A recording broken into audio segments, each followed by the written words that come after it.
The capital நண்பர்களுக்கு வணக்கம். நான் உங்கள் நிரஞ்சன். பிரதமர் நரேந்திர மோடி தலைமையிலான மத்திய அரசு மூன்றாவது முறையா அரசை அமைத்து, அதாவது ஏற்கனவே 2 டைம் அவங்க கம்ப்ளீட் பண்ணி 3வது டேர்மா அவங்க ஆட்சி கட்டில் அமர்ந்து 1 வருஷத்தை கம்ப்ளீட் பண்ணியிருக்கிறாங்க. ஏற்கனவே அவங்க ஆட்சி செஞ்ச 2 ஆட்சிகள், அதுல இருந்து இந்த 1 வருட காலம் எப்படி வித்தியாசப்படுது அப்படின்றதுதான் இந்த வீடியோல நம்ம விரிவா பார்க்க இருக்கிறோம். பிரதமர் நரேந்திர மோடி தலைமையிலான பாரதிய ஜனதா கட்சி மிகப்பெரிய ஒரு வரலாற்று சாதனையை செஞ்சாங்க அப்படின்னா அது 3வது முறையா மத்தியில அவங்க ஆட்சி அமைச்சதுதான்.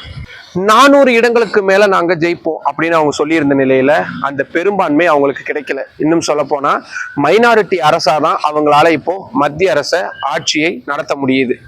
பீகாருடைய நிதிஷ்குமார் ஆகட்டும், இல்ல ஆந்திராவுடைய சந்திரபாபு நாயுடு ஆகட்டும், இல்ல கூட்டணியில் இருக்கக்கூடிய சிராக் பஸ்வான் மாதிரியான சின்ன சின்ன கட்சிகளை கூட அனுசரிச்சு போக வேண்டிய இடத்துலதான் பாரதிய ஜனதா கட்சி இருக்கிறாங்க அப்படின்னா அதுல மாற்று கருத்து கிடையாது. இன்னும் சொல்ல போனா அவங்க எதிர்பார்த்த வெற்றி கிடைக்காததுனால பிரதமர் நரேந்திர மோடிக்கு மாற்றாக இன்னொரு தலைவரை தேட வேண்டிய இடத்துக்கு RSS வந்தாங்க அப்படின்ற மாதிரியான விஷயங்கள்லாம் கூட நம்ம கடந்த ஓராண்டா நிறைய இடங்கள்ல செய்திகளா நம்ம பார்த்துக்கிட்டு இருந்திருப்போம். இதுல மிக முக்கியமான திருப்பம் அப்படின்றது நாடாளுமன்ற தேர்தலுக்கு அப்புறமா நடந்த ஹரியானா, மகாராஷ்டிரா, டெல்லி இந்த 3 சட்டப்பேரவை தேர்தல்ல பாரதிய ஜனதா கட்சி காட்டின மாஸ். இதுல மிக பிரதானமா ஹரியானா மாநிலம். அதுக்கு முன்னாடி நடந்த நாடாளுமன்ற தேர்தல்ல 10 தொகுதிகள்ல வெறும் 5 இடங்கள்ல மட்டும்தான் பாரதிய ஜனதா கட்சியால ஜெயிக்க முடிஞ்சிருந்தது. ஆனா அதுக்கப்புறமா வெகு சில மாதங்கள்லயே நடந்த அந்த மாநிலத்துடைய சட்டப்பேரவை தேர்தல்ல அத்தனை கருத்து கணிப்புகளுமே காங்கிரஸ் தான் அங்க ஆட்சியை அமைக்கும் அப்படின்னு திட்டவட்டமா சொன்ன நிலையில அதை மாற்றி அமைச்சு ஆட்சி கட்டில் அமர்ந்தாங்க பாரதிய ஜனதா கட்சி. இன்னும் சொல்ல போனா மனோகர்லால் கட்டார் மாற்றம், இந்த மாதிரியான நிறைய விஷயங்கள் அவங்களுக்கு எதிர்வினைகளா இருந்துட்டு வந்த சூழலும் கூட அவங்க அதை சாதிச்சு காட்டினாங்க. அடுத்ததா மகாராஷ்டிரா சட்டப்பேரவை தேர்தல் கிட்டத்தட்ட அதே மாதிரிதான் ஒரு பெரிய மேஜிக் அங்க நடத்தினாங்கன்னு தான் சொல்ல வேண்டியதா இருக்கு. கூட்டணி அமைச்சு அங்க தேர்தலை போட்டியிட்டாலும் கூட கூட்டணிகள் தேவையில்லை, நாங்களே தனித்து அங்க வெற்றி பெற முடியும் அப்படின்றத அவங்க நிரூபிச்சு காட்டியிருந்தாங்க. எந்த அளவுக்குன்னா அவங்க போட்டி போட்ட இடங்கள்ல 89% ஸ்ட்ரைக் ரேட், அதாவது அவங்க போட்டி போட்ட ஒட்டுமொத்த இடங்கள்ல 89% இடங்கள்ல அவங்க வெற்றி வாகை சூடியிருந்தாங்க. அந்த அளவுக்கு மக்களுடைய ஆதரவை அவங்க வாரி குவிச்சிருந்தாங்க. இன்னொரு பக்கம் மிக முக்கியமான திருப்பம் தலைநகர் டெல்லி. கிட்டத்தட்ட 25 ஆண்டுகளா அவங்களுடைய தீராத தாகத்தை இந்த முறை அவங்க தீர்த்துக்கிட்டாங்க.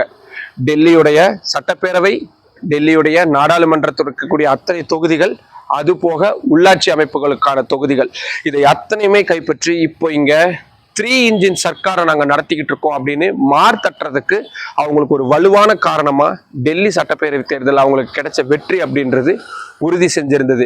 இந்த 3 சட்டப்பேரவை தேர்தல்களுடைய வெற்றியின் காரணமா பாரதிய ஜனதா கட்சி நாடாளுமன்ற தேர்தலில் சறுக்கி இருந்ததுல இருந்து சற்று மீண்டாங்க அப்படின்னு தான் அரசியல் நோக்கர்கள் சொல்லிக்கிட்டு இருந்தாங்க. மற்றபடி சட்டங்களை பொறுத்த வரைக்கும் ஏற்கனவே இருந்த அந்த பழைய உத்வேகத்தோட வக்ஃப் திருத்த சட்டத்தை கொண்டு வரது மாதிரியான பல அதிரடி நடவடிக்கைகளை அவங்க இந்த ஓராண்டுல எடுத்திருக்கிறாங்க. இது போக ரயில்வே துறை, பேங்கிங் துறை, விமான போக்குவரத்து துறை அப்படின்னு பல முக்கியமான அரசு துறைகள்ல நிறைய மாற்றங்களை கொண்டு வர்றதுக்கான மசோதாக்களையும் அவங்க நிறைவேற்றியிருக்காங்க. இன்னொரு பக்கம் கூட்டணியை வலுப்படுத்துறதுக்கான வேலைகளையும் ரொம்ப கச்சிதமா அவங்க செஞ்சு இப்போ அதிமுகவை தங்களது கூட்டணிக்குள்ள கொண்டு வந்திருக்கிறது தொடங்கி பல விஷயங்களை அவங்க இந்த ஓராண்டுல செய்து முடிச்சிருக்காங்க.